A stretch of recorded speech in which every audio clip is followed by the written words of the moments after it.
Good morning, everyone. The card of the day is Unconditional Love. Good morning, everybody. Me, Julie, I'm at my downtown office this morning, and I wanted to talk to you today about the card, Unconditional Love. Whenever we pull this card, it's always because we have old stuff coming up to the surface, whether it's resentment or unforgiveness. And Mother Mary is with us. The Blessed Mother is with us to teach us about unconditional love. And if you think about Mary and what happened for her with her son Jesus, I mean, she was in all kinds of circumstance that she had no control over.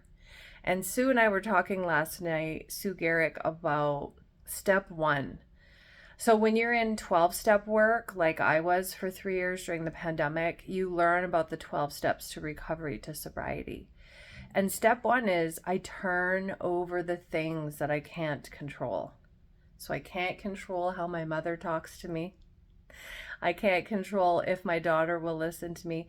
I can't control God's timing. But I can have unconditional love, meaning I can stay in a place of love for the world, for life events, and for people, and accepting them for who they are and where they are, and not being conditional about that love. Not saying, well, because they're not acting how I don't want them to, I'm going to withhold my love from them, or I'm going to go into a place of resentment. This card is big for resentment. So if you're watching this right now, I forgive you. I know what it's like to carry resentment. I've been there, done that, got the t-shirt, and it's easy to do. It takes just as much energy as it does to be resentful and hold negative thought patterns in a story as it does to say, you know what, that's just where they are at, and I don't have control. Because I think the story is built up to protect, but also to try to control it. See, like if I could just analyze them in this situation, if I could control or change their behavior, rather than just loving them where they're at. And Eckhart Tolle has said, change happens more likely than in any other circumstance when we accept people for the way that they are and for what is. And he also said to struggle against what is insane. And he's so right about that. I get that. I get that now. I didn't get that before. So that's the card of the day. I want to talk a little bit about spiritual principle affirmations. One of my books, it's a very thin book that you could see here. I put out during the pandemic as a way to condition, clear, correct your chakras and the consciousness that is attached to them. So it's a really simple book. So I'm just going to guide, like intuitively feel, what do I need to know? And I'm just going to open up to this page and read. So I need root chakra affirmations, and because everything's happening perfectly, this is the page I've opened to. And so I'm safe. I trust the process of life. I follow my divine guidance with passion, and I'm now attracting satisfying, rich business relationships into my life. My work with, I will say, Illuminate Your Life is growing more fulfilling and creative every day, because that's who I'm working with right now. And and hopefully longer, I now have a perfect, well-paying job where I'm going to say where everyone's efforts are. Isn't it interesting how my consciousness has changed since I first channeled this book, and how I now want to replace certain words based on where I am. So this is like your companion book to my best-selling book, Everyday Angel Miracles, where in this book we talk about the chakra consciousness.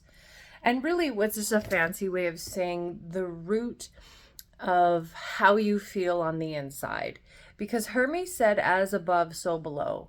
Jesus said, if you clean the inside of your cup, the outside of your cup will also be clean. And I'm trying to make way for bigger blessings in my life. I don't know about you. So I'm trying to empty out the old, the resentment, the fear, the pettiness, and make room for new. So when I do like this every day, like I start with each chakra And I balance them with affirmations and visualizations. Like I start at the root and I say, I'm safe, I'm rich, I'm supported. God is the source of my supply.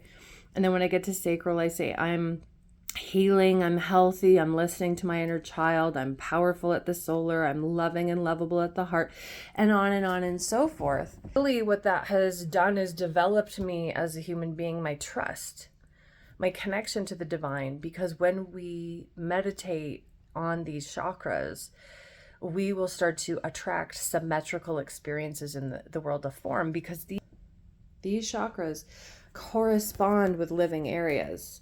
So your root connects with physical money. Your sacral connects to sexuality, health, creativity, and on and on. I got to go get ready for my reading, y'all. Love you. Have a great day. I'll see you September 28th at the Cardell Theater.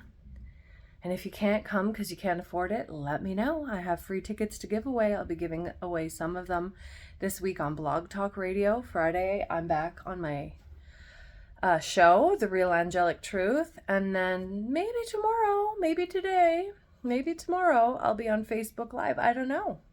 I just don't know. The angels will guide me. And I'll be giving some tickets away. So love you, and we'll talk to you soon. Bye.